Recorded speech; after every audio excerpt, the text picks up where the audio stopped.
खराब होता है। पिछले साल जून के महीने में यहीं से तो शुरुआत हुई थी ना उस इंडिया बिल्कुल, गठबंधन की, मैंने कवर भी किया था। इसीलिए तो बिहार के हितों की बलि देकर अपने बात से पलट कर आप मुझे ये बता दीजिए कि आप लोग भी तो कल वीडियो देख रहे होंगे, अमित शाह जी जब नीतीश जी गए थे इंडिया गठबंधन बनाने, महागठबंधन बनाने, उसके बाद अमित शाह जी यहाँ आए थे, उनसे किसी पत्रकार ने तो पूछा नहीं था, तो खुद खड़े होकर हल्ला कह रहे थे कि भैया एक एक आदमी बिहार के तुम लोग याद कर लो, लिख लो, नीतीश कुमार के लिए हम लोग का दरवाजा बंद हो गया है। अब लोग मजाक कर रहे हैं कि अमित शाह ने दरवाजा तो बंद कर दिया था, खाली छिटकिनी लगाना भूल गए थे। अब छिटकिनी नहीं लगाए थे इसलिए फिर से वापस आ गए। ये आप जिस नेता की बात कर रहे हैं, इन्होंने एक मुरेठा बांधा था सम्राट चौधरी कि मैं जब नीतीश कुमार को हटा दूंगा पद से तब ये मुरेठा खोलूंगा। अरे तो सुबह हटा ही दिया जाके, उन्होंने कल बेचारे इस्तीफा दे दिया। तो हट ही गया। फिर कल बेचारे जाकर उप मुख्यमंत्री बनने के लालच में अब मुरेठा और अपना सर दोनों को कुर्बान कर दिया उन्होंने। पहले तो मुरेठा खोलने वाले थे हराने के बाद, खुश दिखाई दे रहे थे डिप्टी सीएम बनकर। बिल्कुल। अब उनके जीवन का यही लक्ष्य है कि डिप्टी सीएम बन जाए बिहार का। अरे भाई कोई नए नेता थोड़े ना है सम्राट चौधरी, पिछले मंत्रिमंडल में भी मंत्री थे, कौन सा इन्होंने तोप मार लिया। इनके बाबूजी पिछले, आपके दर्शकों की जानकारी के लिए बता दूं, ये भाजपा वाले बड़ी बात करते हैं परिवारवाद की। कौन है सम्राट चौधरी? सम्राट चौधरी के बाबूजी शकुनी चौधरी कांग्रेस में विधायक मंत्री थे, लालू जी की सरकार थी उसमें भी विधायक मंत्री थे, मांझी जी जब मुख्यमंत्री बने तो उसमें भी विधायक मंत्री थे, नीतीश जी की सरकार थी तो उसमें भी विधायक मंत्री थे। आज भाजपा का जुगाड़ लगा है तो भाजपा में आके बन गए हैं। ऐसा आप लोग बात कर रहे हैं जैसे नए नेता कोई ऊपर से अवतरित हुए हैं, समाज के लिए उन्होंने कुछ किया है जिनको भाजपा बढ़ा रही है।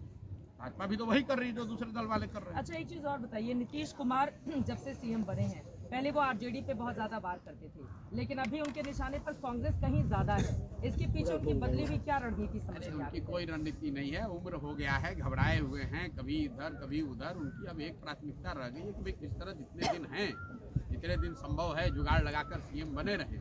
इसके अलावा नीतीश कुमार की कोई राजनीतिक ना कोई बहुत बड़ी सोच बची है, ना उनकी कोई क्षमता बची है।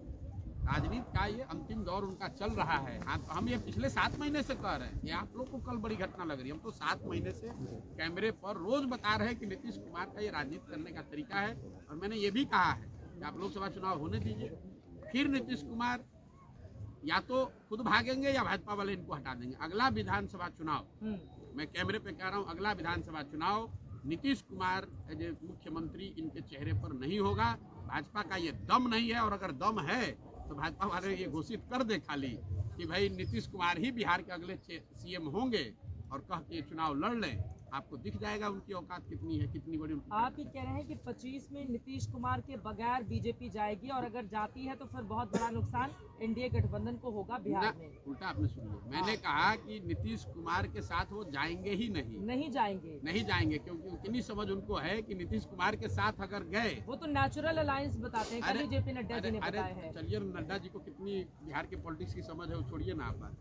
नड्डा जी के कहने से क्या होता है? नड्डा जी तो पिछले चुनाव में भी आके बड़ा यहाँ प्रचार किए थे, कई वो सीट आया, 125 आते आते दम फूल गया। नड्डा जी कहने से कुछ नहीं होता है।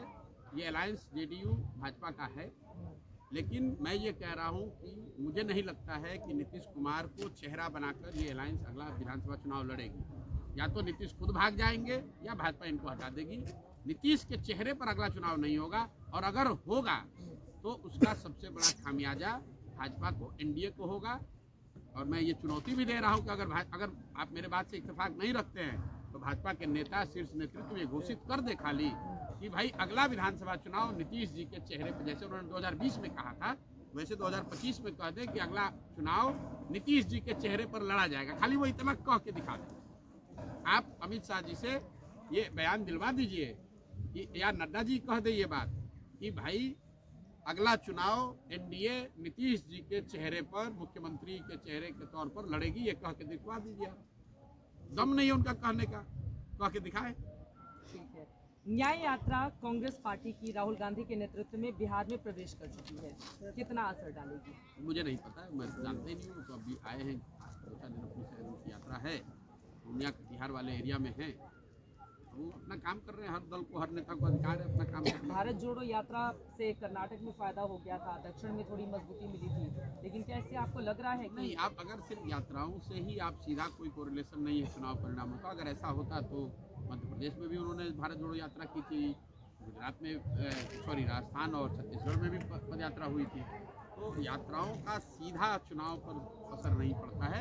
यात्रा से, पब्लिक कॉन्टैक्ट से डेफिनेटली एज ए लीडर आपको कुछ फ़ायदा होगा, हो सकता है, लेकिन चुनाव सिर्फ यात्रा और जन समर्थन का